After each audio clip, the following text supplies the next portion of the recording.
Perkembangan Olimpik 2024, bergu wanita negara Perli Tan M. Tinah yang mencipta sejarah mara ke separuh akhir Sukan Olimpik Paris 2024 terpaksa akur dengan kehebatan gandingan nombor 1 dunia Cheng Jin-chen Jia Yifan sekali lagi hari ini. Pada aksi separuh akhir di Porte de la Chapelle Arena, regu wanita negara gagal mara ke final selepas tewas 12-21, 21-18, 15-21 dalam pertarungan sengit selama 78 minit. Bagaimanapun, mereka masih berpeluang mencipta sejarah selaku pemenang peringkat pertama Malaysia dalam acara itu apabila bertemu pasangan nombor 5 dunia. Rang Undang-Undang RUU pembaharuan semula bandar dijangka akan dibentang di Parlimen awal tahun depan. Mengapa perlukan pembaruan akta ini? Sekarang ada kekangan. Saya bagi contoh. Dekat KL, banyak flat yang sangat buruk dan dive. Kami tak mampu untuk bina semula. Kerana akta yang sekarang yang ada, Akta 757, Section 57, kurungan 6, said that you have to get 100% consent threshold before you can be allowed to rebuild the building. KPKT turut bercadang untuk menggubal RUU sewaan kediaman selain meminda 4 RUU lain. Dalam pada itu, 82 sesi libat urus dilaksana bagi tujuan pindaan dan pengubalan RUU tersebut. Program khas peralihan lesen memandu motosikal kelas B1 atau B2 kepada kelas B akan bermula 1 Oktober ini. Antara syarat ditetapkan bagi mengikuti program tersebut, pemohon telah memegang lesen kelas B1 atau B2 secara aktif untuk tempoh berterusan minimal 10 tahun. Syarat ini bagi memastikan tahap kompetensi dan pengalaman pemanduan kenderaan motosikal bagi mana-mana individu sebelum beralih kepada motosikal berkuasa besar. Kita telah membuat keputusan bukannya menghadkan had umur, tetapi melihat kepada tempoh pengalaman mereka, iaitu sekurang-kurangnya mesti ada 10 tahun pengalaman membawa motosikal. Program khas peralihan ini tidak mempunyai tempoh masa tamat dan akan diteruskan sehingga satu tempoh yang akan ditentukan. Caj perkhidmatan RM160 akan dikenakan kepada calon. Dalam pada itu, lesen memandu motosikal kelas B1 tidak lagi dibuka kepada orang ramai bermula 1 Oktober ini.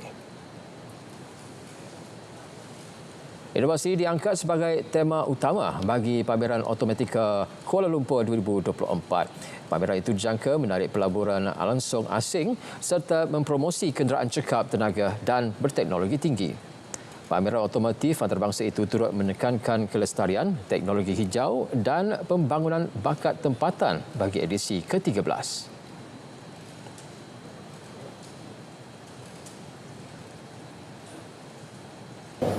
The growth momentum that we currently possess provides a solid foundation for the automotive sector to thrive and attract even more investment.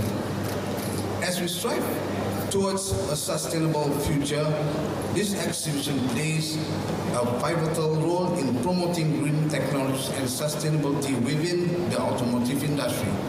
The nation anxiously awaits our homegrown EVs from Brodua as well as Proton to achieve our goal of having EEVs comprising passenger and commercial vehicle as well as EV motorcycle to make up 80% of the total industry volume TIV by 2050. Pameran yang berlangsung selama 3 hari yang akan berakhir esok ini menampilkan 310 gerai pameran dari 19 negara yang mempamerkan produk dan perkhidmatan mereka. Beliau berucap ketika melancarkan automekanika di Pusat Konvensyen Kuala Lumpur. 9 kumpulan sertai Festival Tari Malaysia 2024 peringkat Zon Tengah anjuran JKKN. Bakat dan kreativiti tarian ditonjolkan sepenuhnya dalam persembahan berampaian tradisional dan kreatif.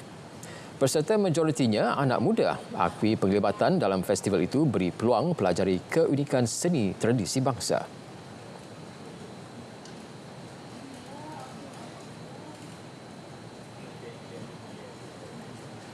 ketiga-tiga rampaian tradisional Inang, Zapin dan joget ini adalah menceritakan bagaimana teruna dan dara.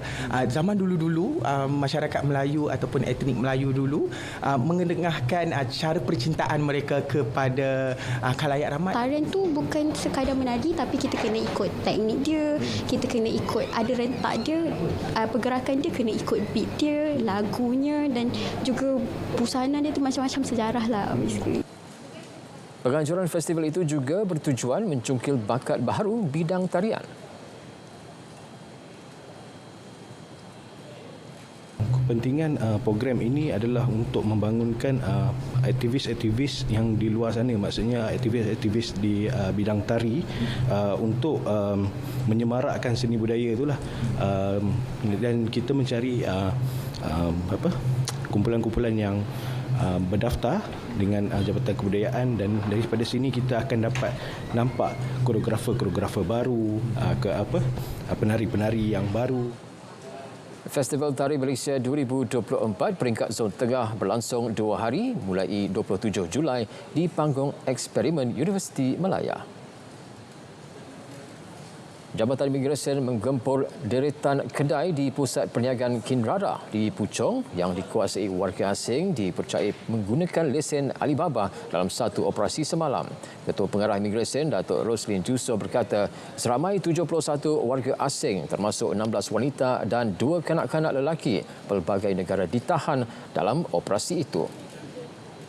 Operasi bermula pada pukul 11.50 pagi itu membabitkan 92 pegawai dan anggota pelbagai pangkat dari bahagian penguatkuasaan Ibu Pejabat Imigresen Putrajaya.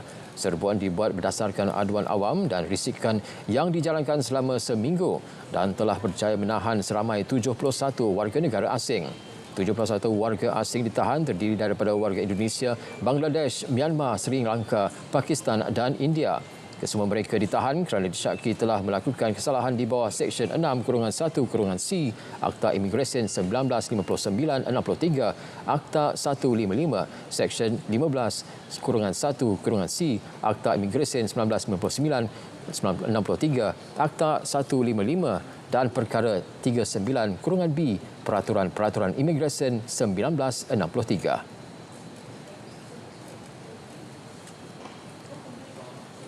Ini berkaitan isu tayangan perlawanan badminton membabitkan atlet Israel dan Nepal di RTM malam Rabu lepas. Ketua Pengarah Penyiaran Datuk Suhaimi Sulaiman berkata perlawanan itu disiarkan secara tidak sengaja dalam tempoh kurang 5 minit di saluran Olimpik 4 RTM Klik. Bagaimanapun, beliau dalam satu kenyataan menjelaskan pihak